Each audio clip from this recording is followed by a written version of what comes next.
Neste vídeo, nós vamos contar a história que quase ninguém quis encarar de frente, o que realmente aconteceu por trás dos atos de 8 de janeiro de 2023 em Brasília. Muito se falou em golpe, terrorismo e ataque à democracia, mas o que os documentos, os alertas oficiais e os próprios depoimentos de autoridades mostram vai em outra direção. Aqui, a pergunta central não é apenas o que aconteceu, e sim por que foi permitido acontecer. A partir de agora, você vai acompanhar uma linha do tempo detalhada, ver como o Estado recebeu dezenas de avisos, como a segurança falhou justamente onde não podia falhar, e como esse episódio acabou sendo transformado em um grande trunfo político. No fim, você decide se tudo isso foi apenas incompetência ou se existiu uma omissão calculada do poder público. A versão que dominou o noticiário desde o primeiro momento foi simples e impactante. Governo, parte da mídia e diversas autoridades passaram a repetir que o 8 de janeiro teria sido uma tentativa de golpe coordenada por extremistas de direita, vândalos fascistas e terroristas que queriam derrubar o governo recém-empossado. As imagens de destruição correram o mundo, sempre acompanhadas da mesma legenda. Ataque à democracia, repetindo comparação direta com a invasão do Capitólio em 6 de janeiro de 2021 nos Estados Unidos. Essa narrativa poderosa serviu de base para prisões em massa, medidas de exceção e um clima de medo político. Mas, quando a gente olha com calma para a cronologia, para os avisos de inteligência e para o comportamento das autoridades naquele dia, essa explicação começa a parecer cômoda demais, porque ignora o papel decisivo da omissão do próprio Estado. A acusação que vamos desenvolver aqui não é a de que houve um golpe bem organizado, e sim a de que houve uma falha catastrófica das forças federais, uma falha tão grande e tão bem documentada que levanta uma dúvida inevitável. Estamos falando apenas de incompetência ou de algo intencional? Os relatórios da ABIN e de outros órgãos de inteligência registram, passo a passo, o crescimento das caravanas, o aumento dos acampamentos em frente ao quartel-general do Exército e as convocações abertas para a invasão dos prédios públicos em Brasília. Ao mesmo tempo, o governo Lula e seus ministérios tinham meios legais, tropa disponível e informação suficiente para agir de forma preventiva. Ainda assim, nada robusto foi feito. É essa combinação de conhecimento prévio e ausência de reação que sustenta a tese de omissão estratégica. Eles podiam ter impedido, mas escolheram não agir. A primeira prova está na avalanche de alertas ignorados. Entre os dias 2 e 8 de janeiro, a Agência Brasileira de Inteligência emitiu cerca de 33 avisos sobre riscos de atos violentos em Brasília, mapeando planos de manifestações radicais e chamando atenção para a escalada do tom nas redes. A partir de 6 de janeiro, esses alertas passaram a incluir explicitamente o Gabinete de Segurança Institucional da Presidência, o Ministério da Justiça, as Forças Armadas, a Polícia Federal, a PRF e os órgãos de segurança do Distrito Federal. Ou seja, todo o alto comando de segurança do país foi formalmente notificado. Em 6 de janeiro, a inteligência já falava em possível prática de ações violentas. No dia 7, os relatórios registraram a chegada de pelo menos 130 ônibus, trazendo mais de 5.000 pessoas, muitas classificadas como radicais extremistas. Não foi falta de aviso. O Estado sabia exatamente o que se desenhava na capital. O ponto sem retorno vem nos alertas da manhã do próprio dia 8. Logo cedo, por volta das 8 horas, o diretor adjunto da ABIN já trocava mensagens com o ministro do GSI, General Gonçalves Dias, avisando que a situação poderia sair de controle. Às 8 horas e 53 minutos, G. Dias recebeu em seu celular um aviso direto de que cerca de 100 ônibus já tinham chegado a Brasília para os atos na esplanada. Pouco depois, às 9 horas, novo informe foi enviado ao Ministério da Justiça, ao GSI e às autoridades do DF, relatando o crescimento do acampamento em frente ao quartel-general do Exército, com manifestantes relaxando, fazendo churrasco, assistindo missa e aguardando a hora de descer para a esplanada. Às 10 horas, os alertas ficaram ainda mais claros, falando em convocações para ocupar prédios públicos e praticar ações violentas. E perto das 13h30, a ABIN avisou de forma categórica. Havia convicção de que as sedes dos três poderes seriam invadidas com violência naquela tarde. Mesmo diante desse cenário todo, nenhuma barreira robusta foi preparada para proteger a esplanada e a Praça dos Três Poderes. Ao meio-dia, a multidão já se concentrava no centro de Brasília e a linha de defesa formada pela Polícia Militar do DF era visivelmente frágil. Em vez de um cinturão forte de contenção, havia apenas um pequeno cordão de policiais e viaturas no eixo monumental. As câmeras de segurança registram que, por volta de 14h50, essa linha recuou, deixando o caminho praticamente livre para os manifestantes avançarem rumo ao Congresso, ao STF e ao Palácio do Planalto. Não houve reforço antecipado da Segurança Federal, apesar de todo o clima de tensão. A Força Nacional, tropa de elite disponível para atuar ali, não foi empregada de forma preventiva. A consequência é que a esplanada ficou entregue, funcionando quase como um corredor convidativo até o coração do poder em Brasília. A atuação da Força Nacional naquele dia se tornou um dos símbolos mais gritantes da omissão. O ministro da Justiça, Flávio Dino, havia autorizado genericamente o uso da tropa, mas condicionou a intervenção a um pedido formal do governo do DF. Na prática, isso significou que, enquanto as sedes dos três poderes eram invadidas e depredadas, cerca de 200 a 250 agentes da Força Nacional permaneceram inertes, em estado de prontidão, a poucos quarteirões do caos. Imagens internas do próprio Ministério da Justiça mostram policiais circulando tranquilamente pelo prédio quase uma hora depois do início das invasões, sem ordem para agir.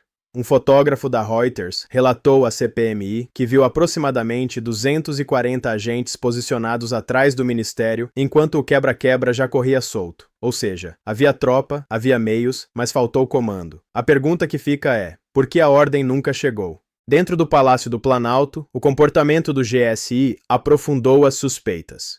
Pouco antes da chegada dos invasores, agentes do gabinete abandonaram a porta principal e deixaram seus postos, como mostram as imagens internas. Quando os manifestantes finalmente alcançam o palácio, encontram praticamente nenhuma resistência. Em vez de confronto, o que se vê é convivência pacífica.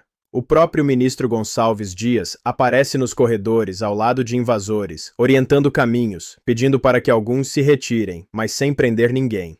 Em outra cena, um agente identificado como capitão do exército oferece água a manifestantes e posa para vídeos gravados por eles. Essa postura de portas abertas, com agentes circulando entre os invasores, sem impedir avanços decisivos nem efetuar prisões, transformou o que deveria ser a última barreira de proteção do executivo em um cenário de aparente conivência, o que colocou o GSI no centro das acusações de omissão deliberada. Quando a CPMI tentou aprofundar essa história e exigiu as gravações das câmeras do Ministério da Justiça, surgiu outro elemento polêmico: o sumiço das provas. Primeiro, o ministro Flávio Dino resistiu por quase 2 meses a entregar as imagens, alegando sigilo e necessidade de preservação da investigação. Depois, já com autorização do STF para envio do material, veio uma nova surpresa. O Ministério informou que as imagens simplesmente não existiam mais, por causa de um suposto problema contratual com a empresa responsável pelo sistema de monitoramento. Na prática, as gravações que poderiam mostrar com exatidão onde estavam os agentes da Força Nacional, quem deu ordens, quem se omitiu e em que momento, desapareceram. Essa mudança de versão inflamou as suspeitas da oposição, que passou a falar em destruição ou ocultação de provas para evitar que a inação federal ficasse registrada em detalhes. A própria cúpula do governo trouxe declarações que reforçam a ideia de que o 8 de janeiro foi, acima de tudo, fruto da falta de ação. O ministro da Defesa, José Múcio Monteiro, admitiu publicamente que faltou repressão naquele dia e que, se Exército, Marinha, Aeronáutica ou a Polícia do Distrito Federal tivessem impedido a multidão, o episódio não teria acontecido. Múcio descreveu os presentes como um bando de senhoras, crianças e idosos, deixando claro que, na visão dele, não havia um comando militar articulando um golpe clássico. Essa fala desmonta a ideia de que o país estivesse diante de uma insurreição armada e organizada por generais. Ao mesmo tempo, confirma o ponto central. Se qualquer força de segurança tivesse atuado com seriedade e rapidez, o desfecho seria completamente outro. O caos foi, em grande medida, resultado da ausência de quem tinha o dever de agir. Outra voz importante que contesta a narrativa de tentativa de golpe é a do ex-ministro Aldo Rebelo, figura histórica da esquerda e ex-aliado de Lula. No aniversário de 1 ano dos acontecimentos, Aldo afirmou que se criou uma fantasia em torno do 8 de janeiro para legitimar a ideia de que o antigo governo teria tentado um golpe. Na visão dele, atribuir o rótulo de golpe àquele bando de baderneiros desmoraliza o próprio conceito de golpe de Estado.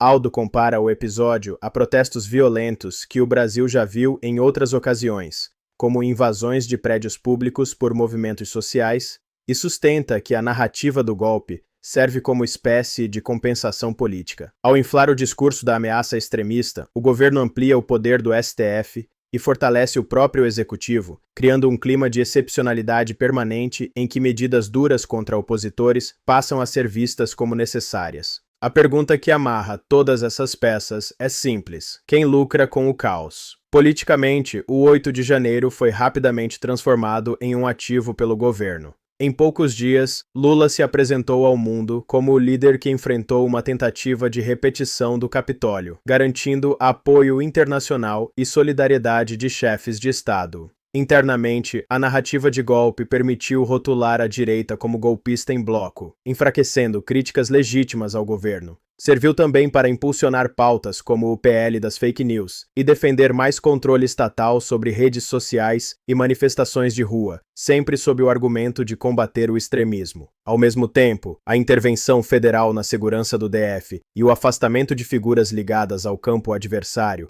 mostraram como o governo ganhou espaço para punir rivais políticos, enquanto ninguém do alto escalão federal foi responsabilizado de forma imediata pelas falhas de segurança daquele dia.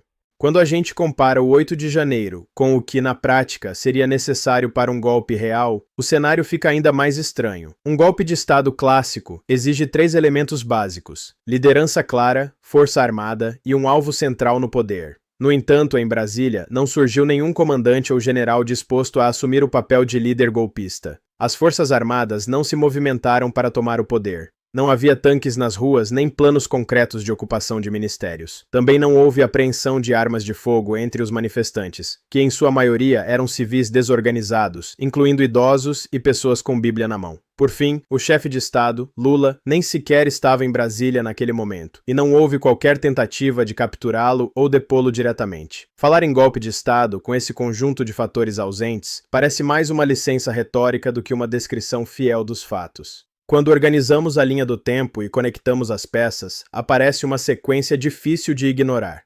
Primeiro, as autoridades federais sabiam do risco.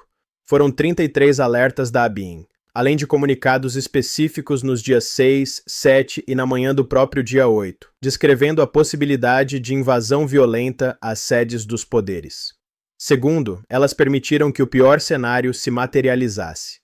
A esplanada ficou desprotegida, a Força Nacional permaneceu parada, o GSI recuou dentro do Planalto e não conteve os invasores. A omissão não foi um acidente pontual, e sim um padrão. Terceiro, esse desastre rendeu dividendos políticos claros. A narrativa de golpe serviu para consolidar poder, unificar uma base aliada em nome da defesa da democracia, criminalizar opositores e justificar medidas que ampliam o controle do Estado sobre a sociedade. Na prática, quem respondeu por omissão foram sobretudo autoridades locais, enquanto o governo federal saiu fortalecido. No fim, sobra a pergunta que dá sentido a todo este vídeo.